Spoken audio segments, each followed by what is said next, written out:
What's up guys, it's Lauren. Thanks for tuning in to this week's video. I'm going to be showing some creative color transformations that I've done this past week in the salon using Pulpriot, so stay tuned. So my first client here is Kim, and she's been coming to me for a while now, so we're going to be touching up on her balayage there, highlighting her roots, and then she is wanting to go violet for the first time, so this is super exciting. She's never done a creative color. We've always either done like brown, blonde, or like a silver, so this will be a big change for her. So whenever I highlight my clients, I like to keep the same pattern and sectioning that I do previously, so it's easy for me to pick up where I left off and left out last time. So there you can see clearly where I had highlighted her hair last time, so it makes it super easy for me to pick up the dark pieces so that I don't overlap onto the light pieces. I think it's really important to do this because when highlighting or balayaging any type of dark hair, it's really important not to overlap so that they can stay blonde for however long they want to, because I really get that question a lot, like, will my hair fall out if I'm blonde or go blonde for like a certain amount of years? And my answer to that is always, if your hairstylist knows what she's doing and highlights you properly and lightens you and doesn't overlap, then there should be no reason why your hair should be thinning or falling out.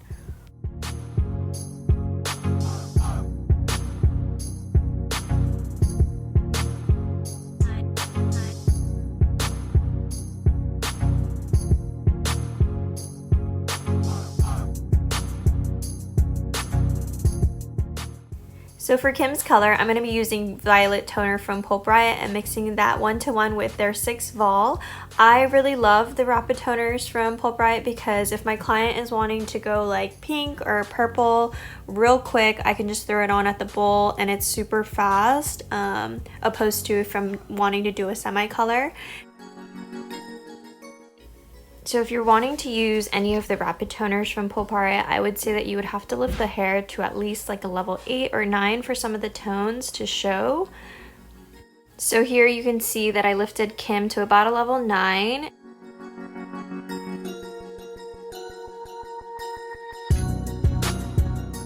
And then here I'm mixing up Kim's root shade, and I used Factionate 6-1 with a drop of the Violet Booster. And I love using Factionate as my root shade when using the rapid toners. And now I'm just mixing up the violet toner to apply on her mids and ends. When using the Pulpriot rapid toners, I really like to apply the product generously and then brush it out to make sure that I am fully saturating every section. Then I always like to go back in and cross-check to make sure that I didn't leave any pieces out. And here's the end result of this hair transformation using Pulpriot's violet toner. Let me know in the comments down below what you guys think of this color and if you would try this out.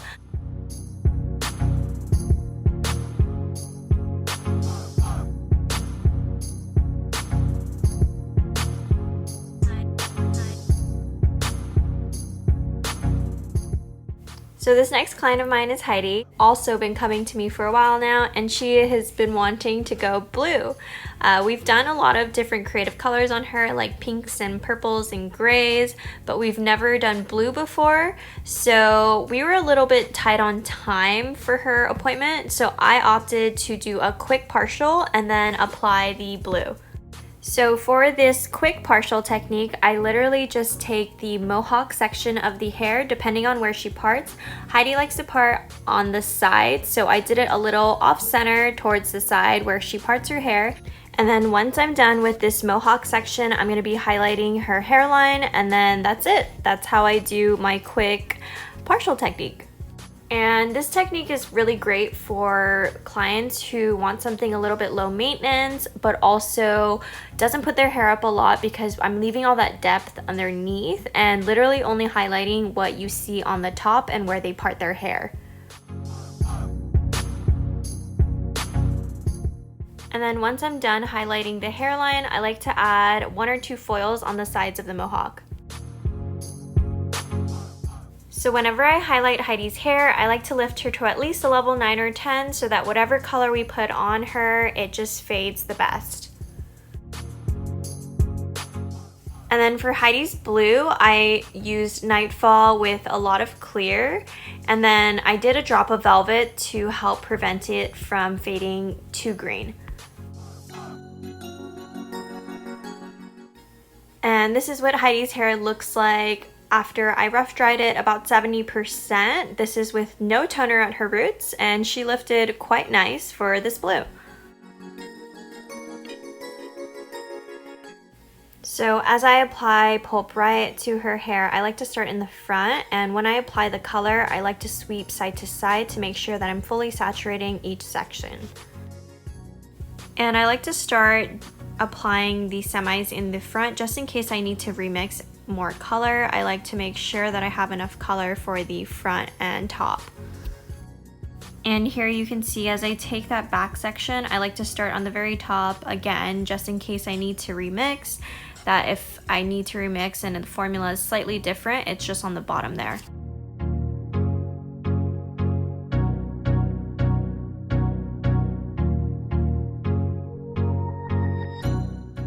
And then once I was done applying, I let this process for about 20 minutes. Once the color was done processing, it was time to rinse, and I always warn my clients that it needs to be rinsed with ice cold water to help with bleeding and to keep the color in. This is because anything hot will open up the cuticle of the hair and push out the color, so it's important to use cold water to seal the cuticle and lock in that color.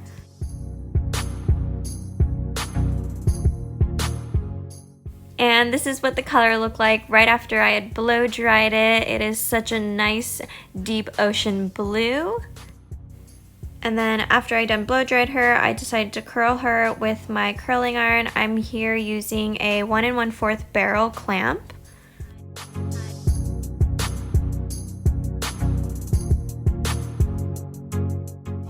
And then once I'm done curling her, I always like to brush out my client's hair with a wide tooth comb to soften the curls.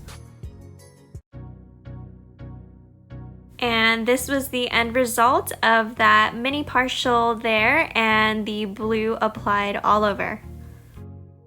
And as always, thank you guys so much for watching. If you're new, don't forget to like and subscribe. And also, I think starting next week, I'm going to be starting to upload these videos on Mondays instead of Sundays, so stay tuned for those.